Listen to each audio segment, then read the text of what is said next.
قلبي يا قلبي تكني يا قلبي مش وقتها. Bismillahirrahmanirrahim. Assalamualaikum warahmatullahi wabarakatuh.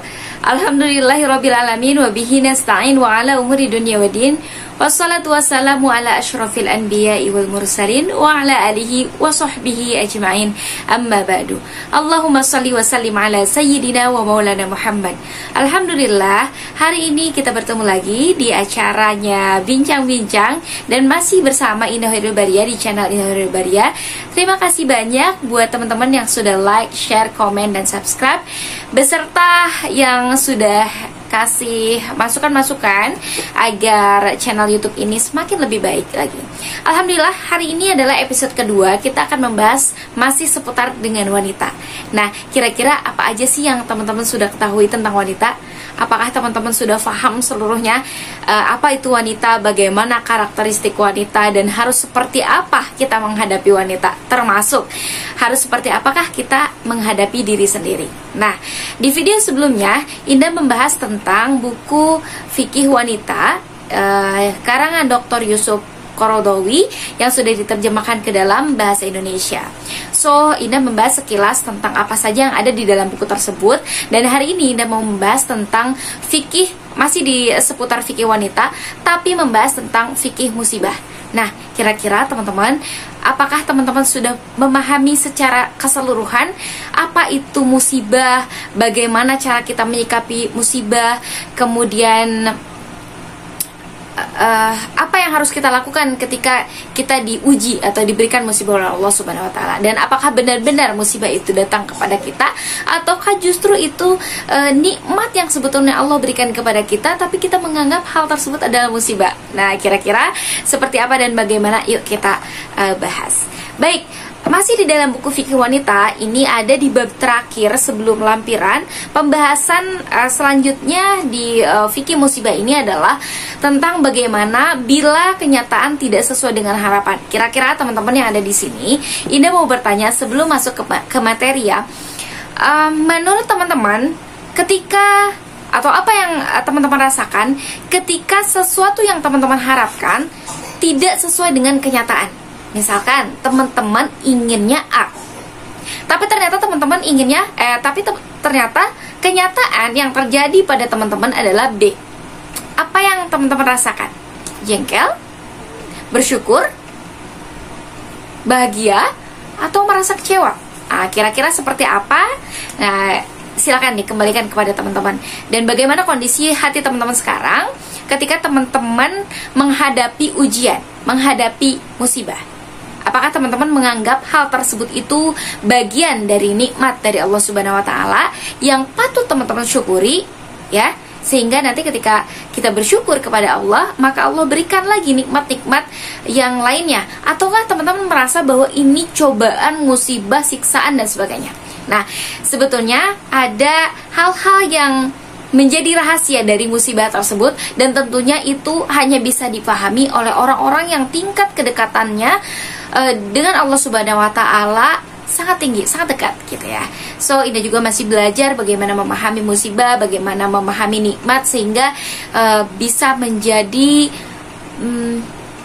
penyemangat bagi Indah, sehingga menjadi sumber agar senantiasa Indah terus husnuzon kepada Allah Subhanahu wa taala. So, kita lihat di sekitar halaman 247, Indah membaca penjelasan dari Syekh Yusuf Qaradawi ya.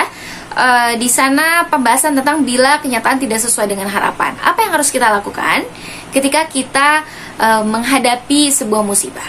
Nah, salah satu di antara pembahasan ketika kita menghadapi sesuatu yang tidak sesuai dengan kenyataan, ada dua yang harus dilakukan menurut buku ini ya, masih buku Fikih Wanita. Ada dua yang harus dilakukan, apa saja? Yang pertama adalah sabar ya, yang kedua adalah tawakal. So, karena durasi, jadi untuk episode kali ini Indah akan membahas tentang sabar. Bagaimana sabar menurut Syekh Yusuf Qaradawi ya? Menurut Syekh Yusuf Qaradawi yang Indah baca dalam buku ini, Syekh Yusuf Qaradawi mengatakan bahwa sabar itu bukanlah hal yang sekunder. ya, bukan hal yang nomor 2, nomor 3, nomor 4 dan nomor sekian, ya. Tapi justru sabar ini merupakan hal yang sangat utama di dalam ajaran Islam, ya, dalam kehidupan kita sehari-hari. Ya, salah satu yang Indah garis bawahi dari sabar ini adalah tentang kisah-kisah, ya. Ada beberapa perumpamaan yang beliau sebutkan bahwa di sini kita bisa melihat tentang kenapa sabar ini menjadi sesuatu yang utama di dalam kehidupan kita. Kita bisa melihat kita bisa melihat contoh pertama, para petani, ya. Para petani tidak mungkin dia memanen, ya, tanaman kalau dia tidak mampu untuk bersabar, ya, menanam, kemudian menyemai, kemudian memupuk dan sebagainya, hingga akhirnya petani tersebut berhasil memanen, ya, berhasil merasakan panen dari tanaman tersebut, tanaman yang sudah dia tanam. Kemudian selain petani, Syekh Yusuf Qaradawi juga di sini mengatakan bahwa dengan kesabaran para pelajar tidak akan mungkin dia berhasil, ya, tanpa dia sabar. Maka para pelajar tersebut bisa lulus dan bisa melaju ke jenjang berikutnya karena salah satunya adalah faktor kesabaran yang paling utama yang dia lakukan di dalam proses belajar tersebut. Bagaimana? Ya, jadi bayangkan kalau kita tidak sabar dulu pas ketika kita sebelum masuk SD, maka kayaknya kita nggak bakalan bisa lulus S2 seperti ini, gitu ya. Jadi karena salah satu di antaranya adalah berkat kesabaran kita, maka alhamdulillah kita bisa ada di jenjang sekarang, gitu ya. Teman-teman sabar, mau mendengarkan bagaimana guru, mengikuti arahan-arahan guru, masih terus berjuang sampai akhirnya lulus SD, kemudian lulus SMP, kemudian lulus SMA, maju lagi, semangat lagi berjuang dan belajarnya, lanjut lagi S1 sampai S2, gitu ya. Selanjutnya kita bisa melihat bagaimana tadi petani, kemudian pelajar. Yang ketiga, yang terakhir di sini adalah prajuritnya.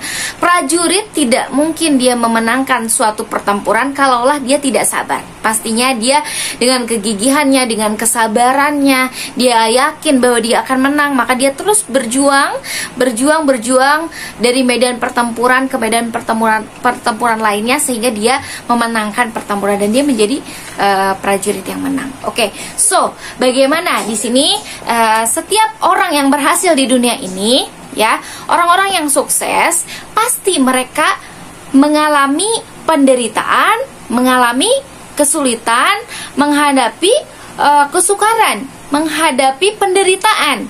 Tapi berkat kesabarannya, mereka mau untuk bersabar, maka mereka mampu berhasil, ya, berhasil atas apa yang dia perjuangkan. Seperti itu. Banyak contoh-contohnya kita bisa lihat, ya, orang-orang yang sukses.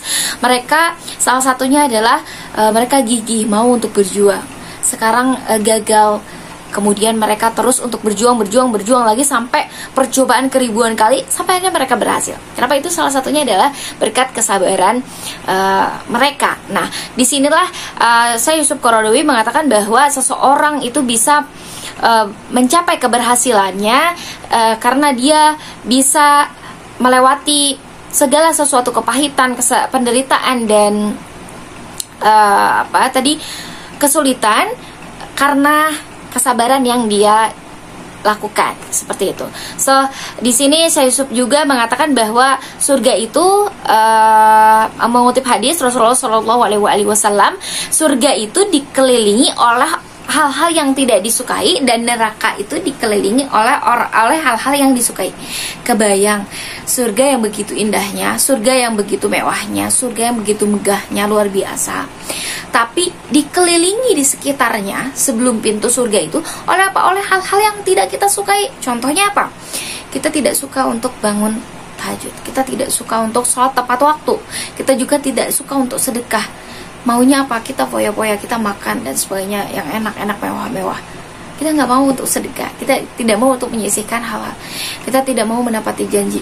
Pokoknya sesuatu hal yang ya Allah rasanya berat banget gitu untuk dilakukan. Tapi justru hal tersebut akan mengantarkan kita kepada surga. Tapi contoh kita lihat kebalikannya dengan neraka. Neraka yang begitu dahsyatnya itu api neraka dan siksaan yang ada di neraka tersebut, tapi dikelilingi sekelilingnya itu dengan hal-hal yang kita sukai. Misalkan apa? Pacaran, kita senang dengan lawan jenis, mencuri, pengen punya orang, iri hati, dengki, dan semua itu sesuatu yang sebetulnya kita senang banget, gibah gitu, senang nih ngomongin orang gitu ya, dan sebagainya. Ya Allah, nauzubillah min dzalik. Ya, dan hal-hal yang kita malas-malesan, tidur-tiduran, itu kan kita senang banget ya. Nonton 24 jam dalam 1 minggu, kita nonton terus, ngabisin film-film yang sebetulnya kurang bermanfaat gitu ya. Nah, itu sesuatu hal yang kita sukai. Tapi apa? Banyaknya kita hal tersebut mengantarkan kepada neraka. Ya. Sebagaimana dalam surah Al-Asri kan, demi waktu sesungguhnya manusia berada di dalam kerugian. Kenapa? Karena dia tidak mampu memanage waktu. Termasuk kita pribadi masih belajar tentang bagaimana manajemen waktu. Yang harusnya hari ini apa, jam ini mengerjakan apa, tapi kadang terganggu dan tergoda dengan hal-hal lain. Maka apa, akhirnya kita merasa rugi gitu ya. So bagaimana orang-orang yang sabar tersebut ya, sabar untuk menahan godaan-godaan setan, sabar menahan rasa ngantuk, sabar menahan rasa lelah dan sebagainya untuk ibadah kepada Allah, untuk semakin mendekatkan diri kepada Allah Subhanahu wa taala. Terus bagaimana ketika kita menghadapi suatu kenyataan tersebut tidak sesuai dengan yang kita harapkan? Sabar gitu ya. Di sini dikatakan bahwa sabar karena sedikitnya kesabaran terhadap sesuatu yang kita senangi menjadi faktor ya mengapa manusia berani melakukan dosa. Jadi ada 2 faktor manusia ya, faktor manusia berani untuk melakukan dosa apa saja. Di sini Syekh Yusuf Qaradawi mengatakan ada 2 faktornya. Sedikitnya kesabaran terhadap sesuatu yang kita senangi. Kita pengennya jajan, kita pengennya menghabiskan uang, dan kita nggak sabar terhadap hal tersebut. Kita pengen, ya udahlah kita punya uang hari ini, habisin hari ini. Coba kalau sabar kita bisa mungkin uang tersebut bisa sampai untuk 1 bulan, bisa disedekahkan, bisa hati semakin tenang. Tapi sedikit banget sabar kita terhadap uang tersebut, gitu ya, terhadap kekayaan tersebut. Jadi pengennya langsung emosional, hari ini juga habis juga gitu. Kemudian karena sedikitnya kesabaran terhadap sesuatu yang tidak kita sukai. Jadi ada sabar menghadapi sesuatu yang kita senangi, ada sabar menghadapi sesuatu yang tidak kita sukai. Contohnya, kalau kita sabar untuk menahan diri dari ngomongin orang, berarti selamatlah lisan kita kan. Kalau kita sabar menghadapi sesuatu yang tidak kita senangi, membenci orang, kita sabar ya, maka kita akan selamat dari iri dengki dan hasud gitu. Maka dengan sedikitnya kesabaran, hal tersebut menjadikan manusia berani untuk melakukan dosa. Begitu kata Syekh Yusuf Qaradawi. Oke, itu saja mungkin part 1. Part 2-nya nanti kita akan bahas di video berikutnya. Thank you. Assalamualaikum warahmatullahi wabarakatuh.